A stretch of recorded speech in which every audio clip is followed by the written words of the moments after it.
We are out at the Rasic Ranch and we're taking a good look at the 1949 Chevrolet, and we're sitting inside the truck. We're going to give you a little bit of a walk around in here.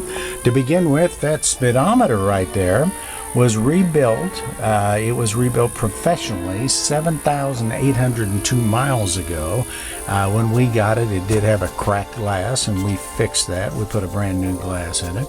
If you look at the gauge package, you'll find that every single one of those gauges works properly. In fact, right now, the temperature gauge is going towards 180. That's because we've had our truck started up several times, and that temperature gauge doesn't rely on electricity. That's strictly a temperature sending unit in the block that sends a signal to the gauge. We're going to turn the switch on though, and you'll notice that those gauges did move. The battery, of course, as it fires up the coil, you'll see that the ammeter, the gauge will pull back just a little bit.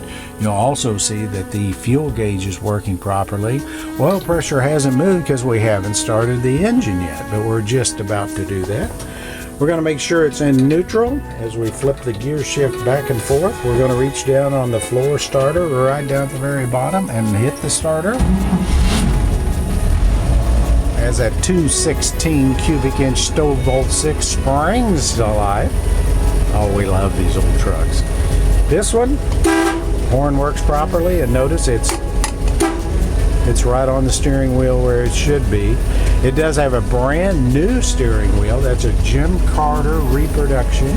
We've had it painted to factory colors, and it is correct. You'll notice our oil gauge is now at 15 pounds where it should be. Speedometer is at 0 since we're not moving. And right here, this little switch, that is our wiper switch. Turn it on.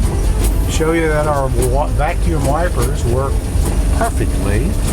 Got new blades on there. Turn that to the off position and they'll settle back down. Our choke knob, even though we don't need it, it works properly. Our throttle knob also works properly. It's got a new glove box line. It has new door panels. If you look at it, you'll also see it's got the new weather stripping around the door. We didn't do that, but it was put on prior to our acquisition. Relatively new though, and as is the seat cover as well. Seat cover not brand new, but close to new. Very, very solid floorboard. That dash, by the way, is a factory original. It's never been painted on. It's got the radio delete. It's got the chrome. And it's got the original General Motors key. We're going to shut that off, pull it off, and show it to you. That key, by the way, works both the ignition switch and the door lock switch on the right side.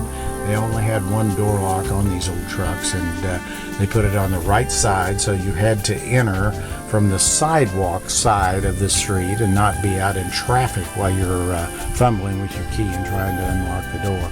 Again, the 1949 Chevrolet, downtown DeSoto, Jim Rasic, GMC. If you have questions, well, give us a call. We'll be happy to answer them for you. That phone number, 1-800-748-7712. And our email address, gocjim.com. We're going to start it up one more time. Runs great.